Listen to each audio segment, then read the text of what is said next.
Hey, this is John Weinbarger. I'm with the Saltwell Home Guard Camp 2098 Sons of Confederate Veterans. I'm also with the Blue Gray Historical Group. We're out of Saltville, Virginia. We portray the 22nd Virginia Dismounted Cav and the 39th Kentucky Mounted Infantry. I'd like to talk to you for a little while about the actual flags of the Confederacy. Now, there's a lot of misinformation out there about our flags, and everybody says that they're nothing but a hate symbol, racist and all. I'm sorry, but we don't see that. This flag right here actually was flown during our second fight for independence. Now, these hate groups actually stole our flag from us and used it for their own purposes. The KKK, white supremacy groups and all, did not fly a Confederate flag until after the 1950s. Before then, they flew the American flag. Now, we'll give a little brief history of each of the flags and what they stand for. We're actually going to start, I'm using these miniatures to give you a better look. This is the very first flag of the Confederacy. This is known as the First National. Most folks refer to it as the Stars and Bars. This is the first national flag of the Confederacy. This flag was adopted in 1861 and flew over the capitals in Montgomery, Alabama and Richmond, Virginia, until it was replaced in 1863. Now, this flag, there was a lot of confusion in the first battles because that flag very much resembled the Stars and Stripes, the American flag. So General P.G.T. Beauregard had a couple flag makers commissioned to come up with a distinguishing flag so that our guys would know themselves from the enemy. Now, we'll get to that flag in a minute. Now, the second flag that was an actual national flag is this flag. This is the second national, also known as the stainless banner.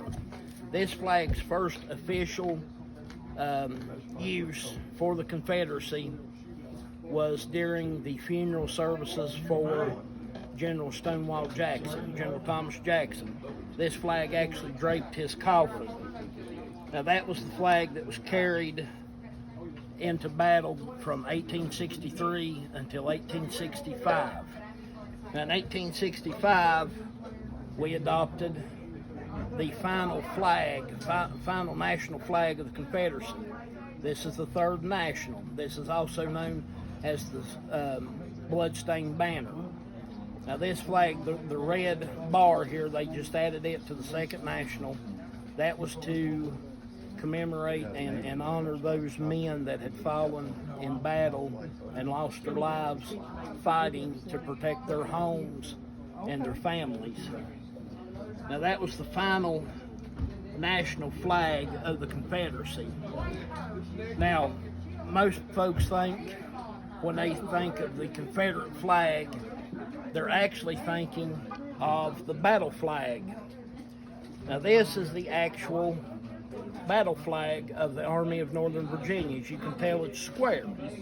Now, the average size would have been a 48 by 48 for the infantry or a 32 by 32 for artillery and cavalry. Made it much easier to carry.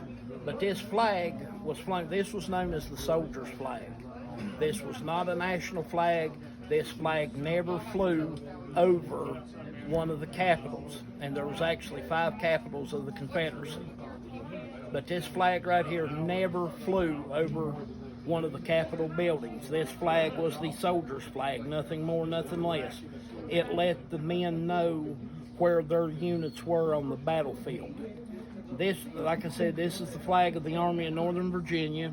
Most folks more recognize the flag of the Army of Tennessee. Now, the flag of the Army of Tennessee is the rectangled flag.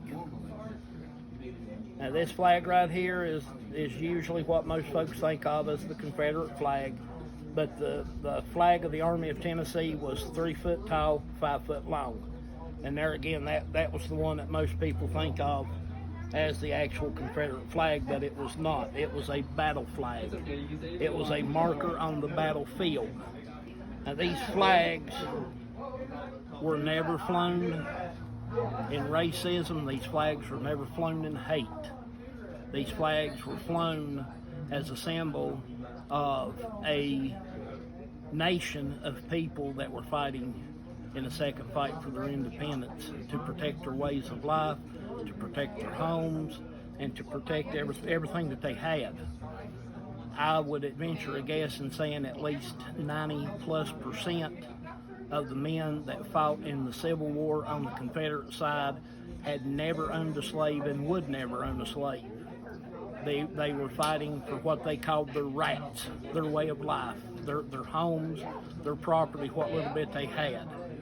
But again, that was just a brief going over these flags. If you have any questions, please feel free to contact us on the YouTube channel. You can send a message and we'll get back with you and answer any questions that you have.